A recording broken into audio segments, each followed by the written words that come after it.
Après les terres wallonnes, le ciel bruxellois, zone de turbulence, s'il en est. Pour preuve, la première version du plan de dispersion des vols du secrétaire d'État à la mobilité. Un plan qui augmente le nombre d'avions au-dessus de la capitale et de sa périphérie est, mais qui soulage la Flandre. Pas de quoi en tout cas rassurer les Bruxellois. Christophe de Boursu.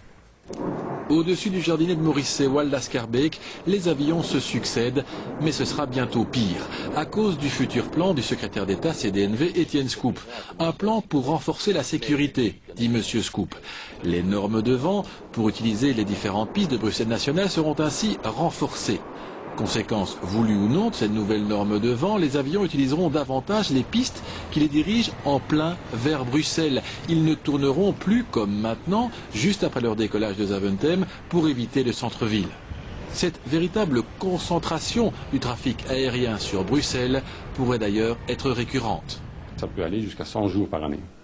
Alors que jusqu'à présent, c'était combien? La moyenne était quelques heures, en moyenne, un jour par année. Autre problème, la piste 0220 où a eu lieu récemment un crash sera plus souvent utilisée, là aussi à cause des nouvelles normes de vent. Didier Gauzoin, bourgmestre d'Oderghem, tire la sonnette d'alarme. Les pilotes ont dit qu'il faut utiliser avec modération cette piste 0220. Aujourd'hui, on change les procédures et on va doubler les atterrissages et les décollages sur la piste 0220, au contraire de toutes les normes de sécurité. Étienne Scoop n'était pas disponible pour nous répondre. Attention toutefois, son plan doit encore être approuvé par le gouvernement. Le plan lui-même n'est donc pas à l'abri d'un crash.